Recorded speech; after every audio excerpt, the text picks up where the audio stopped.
Recording. All right, so welcome back. And so in this class, we would be, or perhaps in this part, we would be discussing BCD, which refers to binary coded decimal. Binary coded decimal. Now, this is something which wasn't in your O levels and is a new concept introduced in A levels. And so I would appreciate if you guys hear me out clearly. Now, what is BCD? BCD is a new type of number system which oh man, just a minute. I didn't start the recording part. Let me just write it up here. 3, 2, 1, and so starting off with the erase so that I could edit it later on. Okay, welcome back to the class. In this part, we are going to be discussing BCD.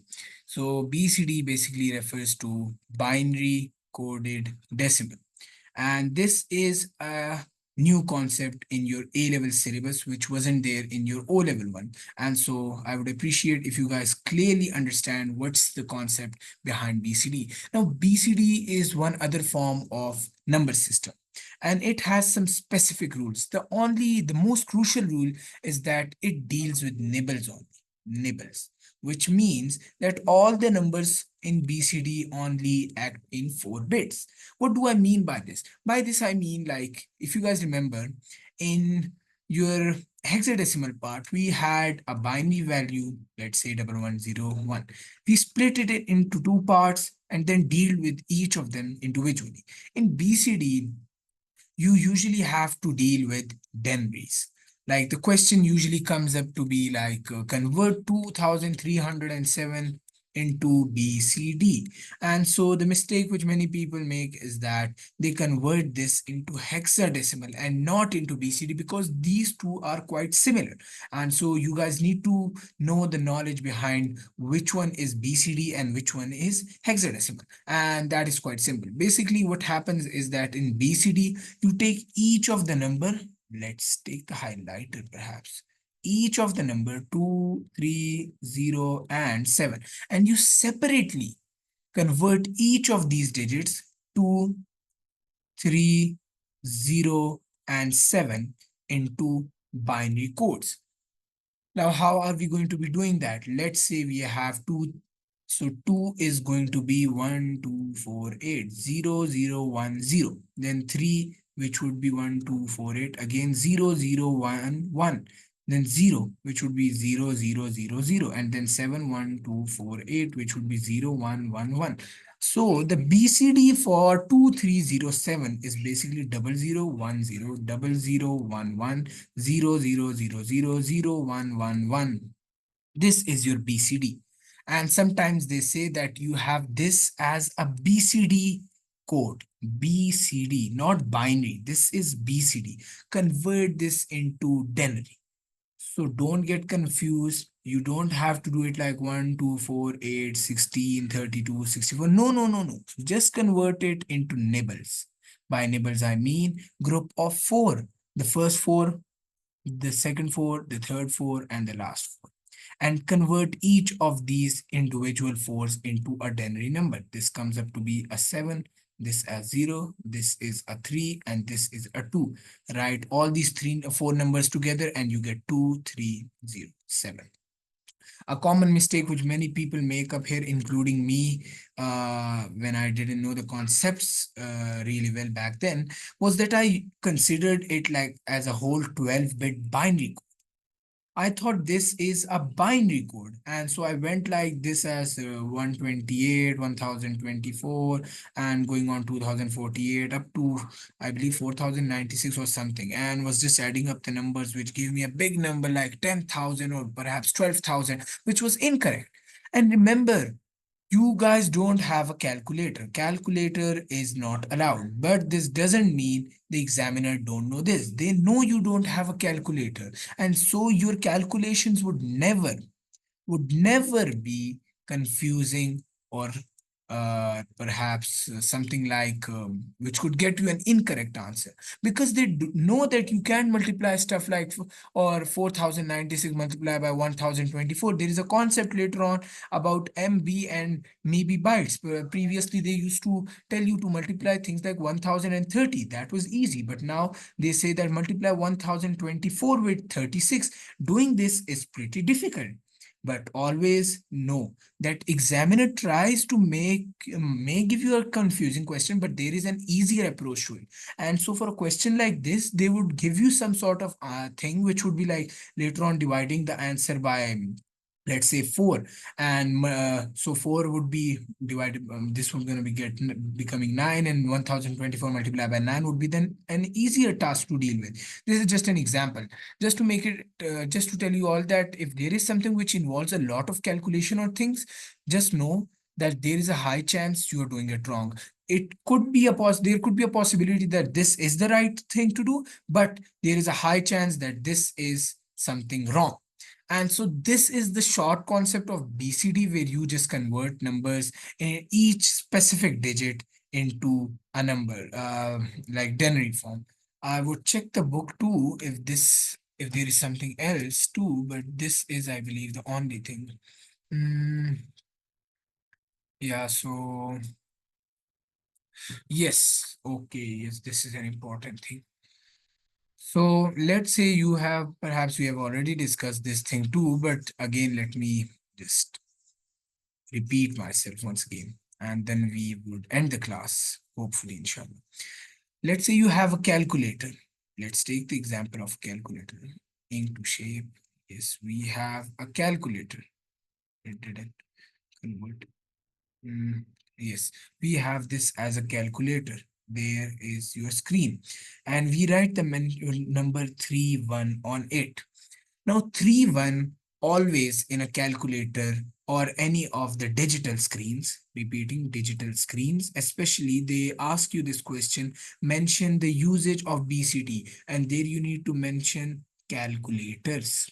Calculators. Secondly, apart from calculators, you have clock display, clock display. These two are basically the common uses of BCD. Let's say you have this calculator plus, minus, multiply by, and divide signs around it, and you need to convert this 31 into BCD form. So you have to do the same thing which we did previously, 3 separately, which would be 1 1 0 0, and then 1 separately, which would be 1 0 0 0. And so 3 1 comes up to be as 0 0 1 1 0 0 0 1 in BCD. Again repeating, this is quite important, this is not binary.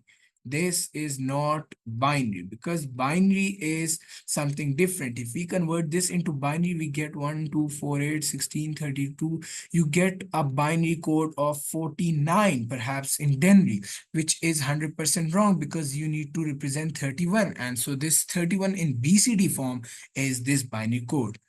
I hope you guys got this concept. And apart from this, you only have a short thing in this BCD chapter, which is really confusing. And that is, wait, let me erase all this stuff, and then we could discuss that part too. Yeah, and that is basically, you by now would have understood that you could only deal with 4 bits or nibbles, right? And so let's say you add a number 3 1 plus 2 1. How does a calculator operates this function? It converts this one into a BCD form, BCD, and then it converts this one into BCD2, and then it adds it like the binary addition. Now one would be 1 0 0 0, and then the other one would be also 1 0 0 0. The final answer would be what? 1 plus 1 is a 0. Oh wait, let me remove this option into shape, and so 1 plus 1 is 0 with 1, and 1 up here 0 0. The final answer is 2, right? But let's say we add something like 9 plus 2. So 9 would be 1 0 0 1, and 2 would be 0 0 1 0. When you add this, 1 plus 0 is 1, 1 plus 0 is 1, 0 and 1. What do we get? It's 1, 2, and then 8. 1, 2, 3 plus 8 is 11. The problem with 11 is that 11 is greater than, wait, 11, is the 11 part thing fine? Wait, let me check it out. Yes, it is fine. Yes, it is fine. Just a minute, one second, guys. Mm, maybe- Yes, okay, okay. So yes, 10, 11 is basically greater than your maximum or the largest number, which is 8. Not 8, my bad. Greater than 9. Basically, a 4-bit number, as mentioned earlier, could go from 0 to 9. 0 to 9 in terms of the digits. You could represent 9, 8, 7, 6, 4, and so on. Concept like that. And so if you have something greater than 9, let's say 10, 11, which in the hexadecimal part we use the letters to represent, we have a slight problem with this in the context of BCD, because in hexadecimal we had those A, B, C, D, E, F, but in this part BCD thing, it's really confusing because you get an error. Now let me just take a screenshot from the book. We have already an example, solved example up there, and so it would be really example for easy for you to understand what I want to say. Let's copy this onto the meeting. Let's go a bit down. Let's paste it up here and let's enlarge it. Okay. So yes, consider you add 0.37, 0.94. Now, they might ask you a question, where could this error come up? And so for your knowledge, this could come in monetary calculations. This has been mentioned in the book just for your own knowledge, but just get to know that it could be used in monetary calculations and again, calculators. Calculators is something which should immediately come into your mind when you hear of BCD. Now, when you add 0.37, 0.94, first convert this 0.37 into this binary BCD form, not binary BCD. So 0, this part represents 0, basically just ignore the first 4 bits. This was just to make it 8-bit, but it's like this 0, then you have point. Then again, the first 4, this section, this represents a 3, and then this part represents a 7. 0.37. Likewise, 0, then 9, and this part representing a 4. Now, when you add these two, 0.37, 0.94, you should be getting 1.31. However, that is not the case up here. Using binary addition, the sum will produce this number, denary 12 and 1 denary, which is clearly incorrect. The problem was caused by 3 plus 9, 12, and 7 plus 4, 11. Let me read it and then I would explain. As neither 12 nor 11 are single denary digits, the solution to this problem enabling the computer store monitor is at, yes.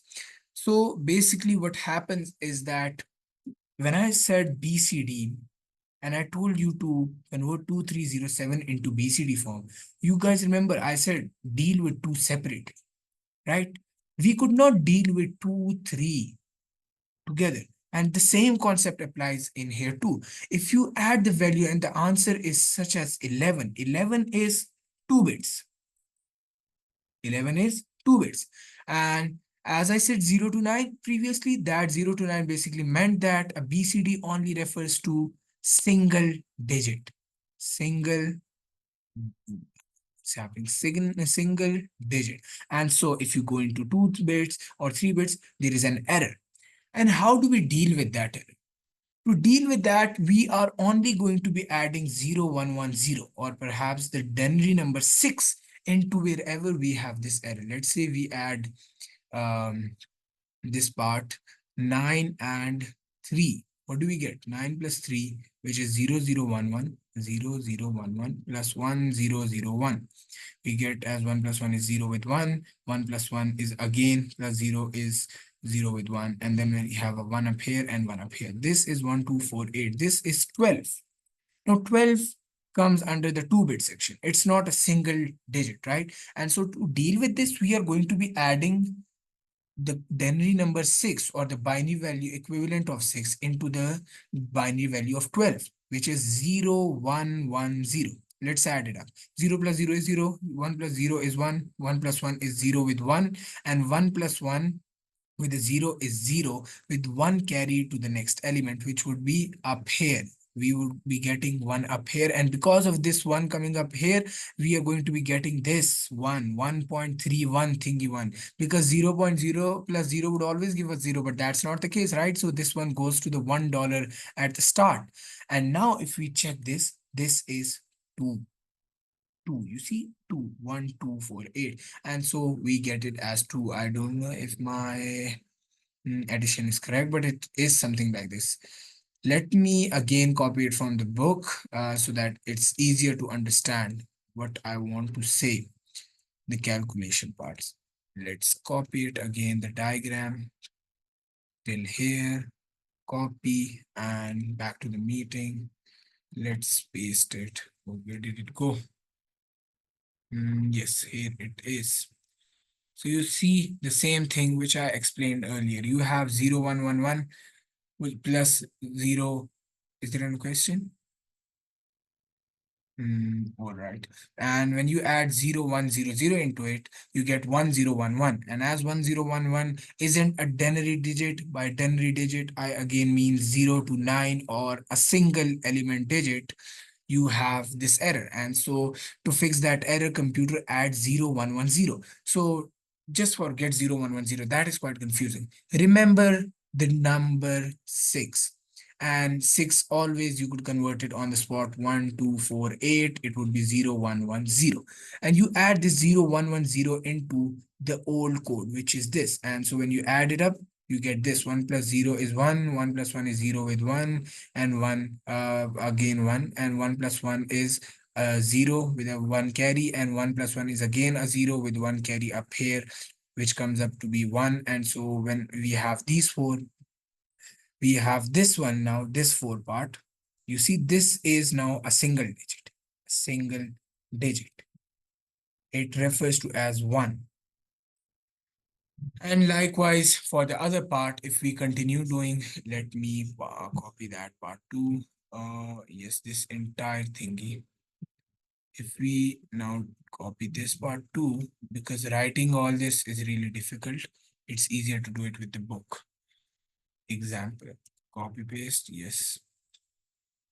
And so you see, if we add the other two parts, the 4, oh my bad, the previous one was adding the 4, 7, and now this part is adding the 9, 3. So we have this as the 3, 1, and this as the 9, 3 and 9. We get this as the answer, which is 12. But again, this isn't a denary digit, and so we add into 12 the binary value 6. And so we get this code. You see 10011, which we previously got 2. I don't know, perhaps we got a 0 there previously. A mistake on my behalf, but yes, we get this. 1 plus 0 is a 1, 0 plus 1 is a 1, 1 plus 1 is a 0 with 1 carry, and 1 with 1 is again 0 with 1 carry externally. And so that one comes up here too. And so we got what number previously? It was whatever it was, but yes. So we have this number right now, 3, right? And we have this one up here externally, but we have to only look at the first 4. Now, as these first 4 is less than 9 and it is a single denary digit, this means our calculation has proven that we are doing it correctly. And now when we add 1 to the 0000, we get this. And so we now join these codes. 00000001, then this part 0011, and then the previous part which we found previously up here, this one 0001. You see 0001, and this altogether represents 1.3, and this part represents $1.31. This would be a question like this would carry usually only 2 to 3 marks, maybe 2 to 3 marks. I personally haven't seen a question of BCD like this confusing to be honest. But yes, it is in the course and they could obviously test you on it too. And so it's better you prepare and understand. I know this is really confusing, and I would also say that just to just see, let me explain everything again, just to clarify stuff. You have to convert everything into BCD form. The first step, step number one. Step one, convert everything into BCD form. Then, step number two, add the numbers. Let's say if the question was related to adding BCD values like 31 and 24, add the numbers in the BCD form. And the BCD adding has the same rule, same binary rules. Just get to know that if you get the answer pretty easy. Oh, that's really good to know that it's easy for you now. And I hope these classes are the same way easy for you in the future too, inshallah. Basically, this is something I'm teaching just from the start, the basic. Otherwise, if it was only for the A-level student, I wouldn't have even discussed anything which we discussed in the last three classes, to be honest. And so I'm just trying to build up your base the way I also wanted to learn, to be honest, because people don't go into the depth, and that is something which I feel that people should do, especially the teachers. And so the third step would be, if just check if any number is greater than 9 or double digit. Double digit. If it is greater than 9, if greater than 9, then add 0110 or denary 6. Just add this into the code which gives us the binary value which is greater than 9, and that is going to give you always one carry to the next one, which you guys have to shift to the zero part, let's say in this example the 1.31, and then you're going to be having a new BCD code, let's say 0011. And likewise, you have to do it for the other two numbers, like for 3, 2, and you're going to be having a different code again. And you would be just adding up these two codes and you would have your final answer. And this is, as mentioned earlier, used only in your monetary calculations as well as in calculators and in digital clocks, which involve stuff like setting up alarms and all those things. So in today's class, we discussed entire hexadecimal, and along that we also discussed BCD, which I believe is, I know it's really, really confusing. Confusing. Really confusing. And I tried my best to make it as simple as possible, but despite that, I know it would be something which won't be that easy to understand. But now, if you guys go through the book, you would have an idea of what I tried to tell you, teach you previously. And so we are done with most of our chapter one, the confusing part. The remaining part of chapter one involves basic theory, or perhaps the fun part.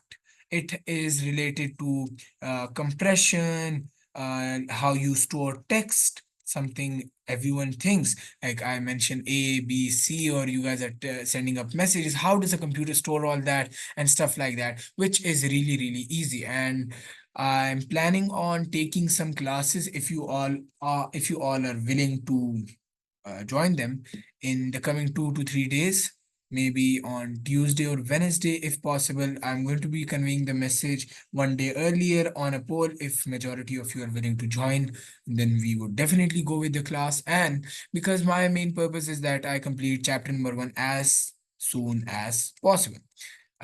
Once we are done with chapter number one, I would be shifting to chapter number two, which is really the most difficult theory part. IG. Yeah, yeah, definitely, definitely. I'm going to be conveying everything from the start and the scratch part. But if you want, I would share some resources with you, especially for the programming part, because that is something really difficult. So we had a question that if you are a bio student, do you need, if I had any material which could help them out? And yes, definitely, if you guys wanted, do reach out to me. I would share some things, resources, especially related to your programming part, because I only take classes on Sunday, and I'm not sure if I would be able to cover up all the majority concepts by your college starts, but still, I'm going to be sharing some resources. I have all the recordings of your O levels and IGCSE computer science. And so I would share them with you. And if you have time, just slowly watch each of those videos. Start with your P2 because P2 would be something that would be really difficult for you. But as told in the first class, to counter P2, you need to have a strong P1. If you have a strong P1, even if you lose marks in P2, inshallah, you would be in a safe place. But don't have this mindset that you will lose marks in P2. No, never. You have to ace your P2 too. But the only problem is that in colleges, basically teachers go very fast with the P2 thing because they consider that student know the concept, which is something they make a big mistake. And so reach out to me on the DMs and I would share you the CS O levels or IGCSE P2 playlist. Just watch that slowly, try to understand the concepts. And for the same, if you have time, you could also go with P1 too. That's not recommended. Perhaps it is recommended. Why would I say it's not recommended? It's highly recommended because your P1, for those who had O level CS or IGCSE CS, like Mujtaba is in the class, he was a part of my previous batch too. He studied O-level CS back then when I was teaching, and he has an A star in computer science and like is a really brilliant student. And now he would definitely know all this except for the BCD part. He would know this hexadecimal thing and binary part and also the denary part. And likewise, when you go to chapter 3, chapter 4, chapter 5, the O-level students know majority of the concepts. I personally knew a lot of things, especially for the P1. I know there are some things which are confusing in understanding, but you would have the base. And so, Asad, if you want to go with the P1 playlist too, I would definitely send you all the stuff chapter wise and you could watch them before your college opens. I would list down the chapters which are the most important for you. Just watch them so that when you go to college, you have a very good knowledge of how to go with computer science. Along this, I would also be taking classes as always, and I would try my best to convey as much knowledge as I have. Yeah, basically, it's something which I would call really good. You trying to understand the basic concepts before your college, and I'm definitely telling you that if you do this, you won't be regretting it. Like you won't be facing problems in your O levels. You would be at the same level of a student who has O level background. And because in our own class there were some students who didn't have O level CS background, and as our teacher went a really at a really fast pace, because you see you have only 7 months, and so you can't waste a lot of time discussing the basics.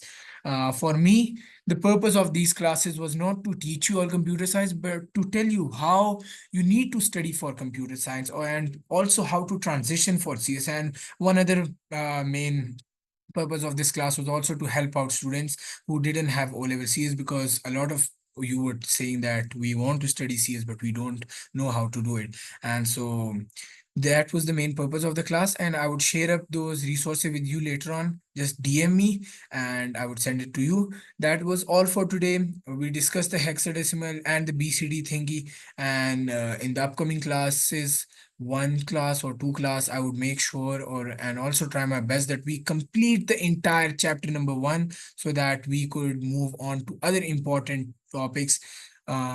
Let's see, maybe I start programming even by now, just the basics, because a lot of you would be facing a lot of problems in programming or P2. And so yes, that's a much better of an idea.